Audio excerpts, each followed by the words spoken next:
The major golf season is upon us. We have some major star power covering this week's events. Let's start by heading out to the Golden State. Hi, I'm Lisa Cornwell in Rancho Mirage, California, gearing up for the season's first major. Coming up, you'll hear from world number one Lydia Ko, plus the highest ranked American in the world, Lexi Thompson.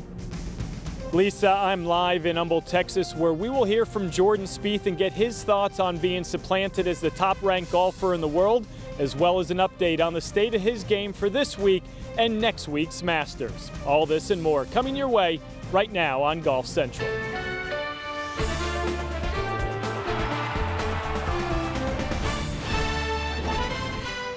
Golf Central, brought to you by Titleist. The PGA Tour with their final tune-up before the calendar turns to Masters Week. What a field we have on the Shell Houston Open. 6 of the top 11 in the world playing in Texas this week. A bunch of big names taking their games to the Golf Club of Houston. While the first major, it's already upon us on the LPGA Tour. All eyes in the women's game fixated on the California desert for the 45th ANA Inspiration. Brittany Lincecum, the defending champ, out in Rancho Mirage, California. A lot of storylines to follow coming in. With that, hello and welcome into Golf Central. George Savaricas with Golf Channel analyst Tripp Eisenhower. Tripp, before we focus on the ANA Inspiration, the final tune-up for guys on the PGA Tour, what are you looking for this week from the Shell? Well, this week, it's not about driving the ball in the fairway. They set this golf course up kind of like Augusta. There is no really doing anything just like Augusta, but the greens are very fast, closely mown areas around the greens. So look for players like Phil to start hitting the shots that he's going to need next week. He's notorious for that, but George, he's also won the week before and won the green jacket the following week. Speaking of winning the week before, Lydia Ko just won the Kia Classic on the LPGA Tour. She hasn't exactly, though, put together her best golf so far in her career at the ANA Inspiration. Remember, a year ago, her streak of 29 consecutive rounds under par,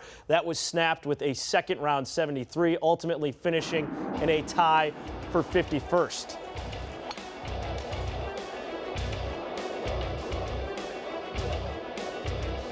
So let's take a look at Lydia Ko's finishes that she's compiled so far in the ANA Inspiration. Hasn't exactly put together some stellar results, Tripp. Yeah, but this year it could be a little different, George. There's some high rough, and you got to put the ball in the fairway, and we never doubt what she can do with that club right there. So we take a look at Lydia Ko. She is the youngest to 11 career wins in LPGA Tour history, bettering the mark of Nancy Lopez. That's some pretty heady company. Yeah, by just some 3.5 years, too, George. Amazing stuff. All right, here is Ko. She prepares for the year's first major.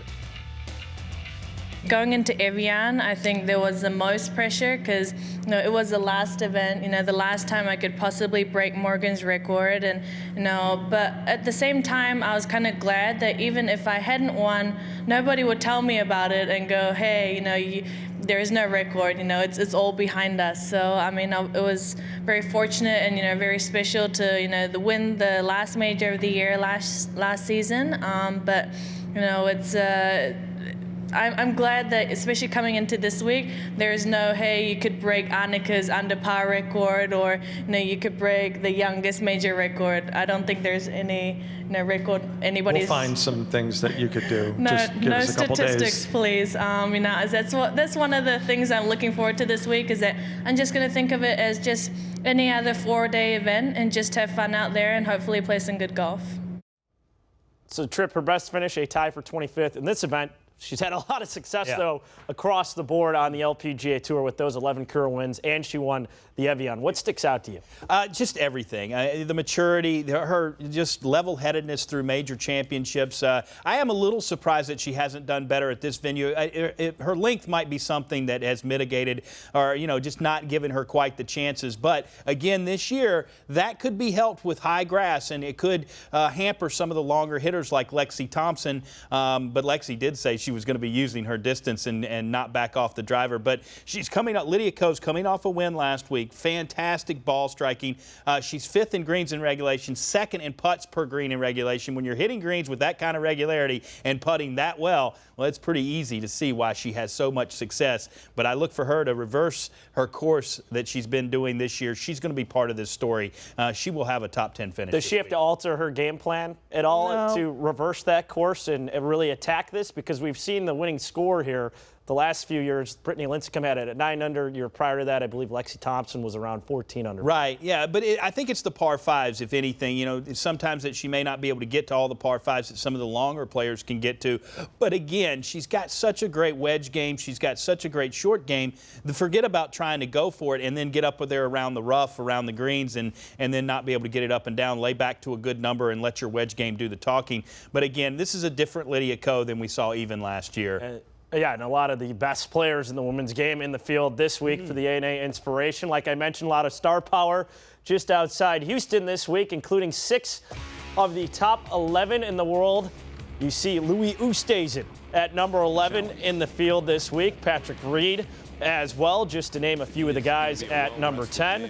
As we go on down the list, Dustin Johnson playing there. Remember a few years ago, Henrik Stenson needed a big finish just to get in the Masters, was able to do that in 2013 trip. Yeah, amazing stuff from Henrik Stenson. He would be on my short list of favorites, and as would this guy right here, Ricky Fowler. Still searching for his first career major victory, and Jordan Spieth got that first career major victory a year ago after losing in a playoff at the Shell Houston Open. Spieth, the course, winning that green jacket a week after the Shell last year. Let's go to the Golf Club of Houston and catch up with Steve Burkowski. Burko, is Jordan following the same Masters prep strategy as last year? A year ago, Jordan Spieth was a 2-time winner on the PGA Tour and not yet a major champion. But things have certainly changed dramatically for Jordan over the past 12 months, with a lot of that success coming from a great stretch of golf in the spring of 2015. Good memories here. What a phenomenal golf course that's in pristine shape, and a tournament that I really, really enjoy playing right before the Masters. A year ago, you carried that success into Augusta. What's the state of your game, and what's your mindset right now as you look to this week and obviously what's ahead? You know, I feel my game's as solid as it's been since Hawaii.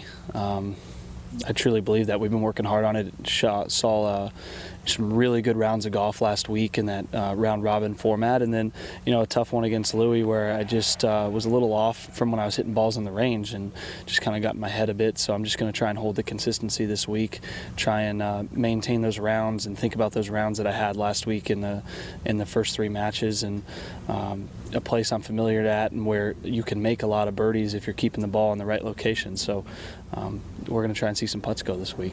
A change in the world ranking. What is your reaction to Jason now the new number 1? He certainly deserves it. There's no question he deserves to be number 1 right now.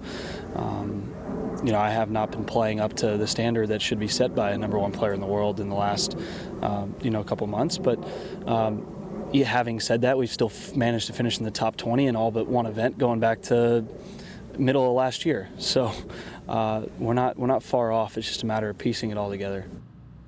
Part of Jordan piecing it together the past couple of days has been the hard work he has put in with his instructor, Cameron McCormick, telling me earlier, Jordan saying it was really about maintenance and also trying to identify and eliminate the little things that can sometimes get a round off track. Alrighty, thank you, Burko. Let's take a look at the starts that Jordan Spieth has made, the results he's had in the final start before a major. Usually he starts to peak at right about the appropriate time, Trip. He had some peaks and valleys last year during his 5-win, 2-major season.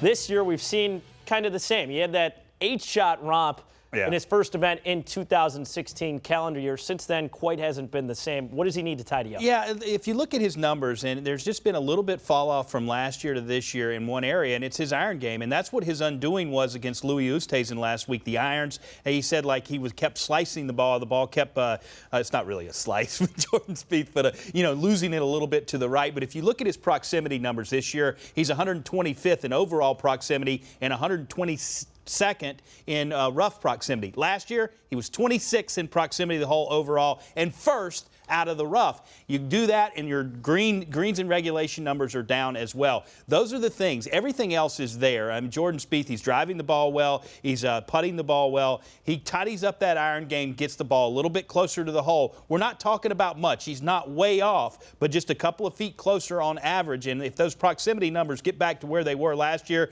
we know what he can do with the flat stick. And he definitely has some pretty solid memories to fall back on so far in his 2 years at Augusta National. Well, today. The PGA Tour announcing that the Tiger Woods Foundation will become the new host organization for the Tour's event at Riviera Country Club in Los Angeles, which will have Tiger Woods serve as the host and Hyundai as the title sponsor, both starting in 2017. Woods grew up in the LA area. His foundation headquarters are in the area as well. Woods has an attachment to this event. If you remember, his first ever PGA Tour start came back here in 1992 at the ripe old age of 16 when he missed the cut. The 14-time major champion has never won at Riviera.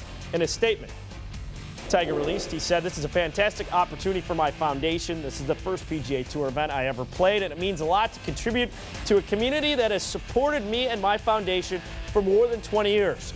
I'm committed to playing in my foundation's event, and it will be exciting to return to Riviera." Woods hasn't played there since 2006. Still to come in the show, Rory McIlroy with an announcement that will change his week at Augusta.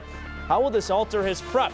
And who's trip picking as his Masters favorite? His top three lie ahead later on Golf Central.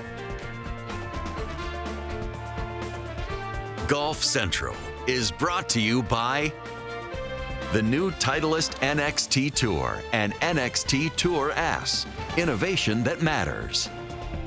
Grip Confidence. Grip Golf Pride.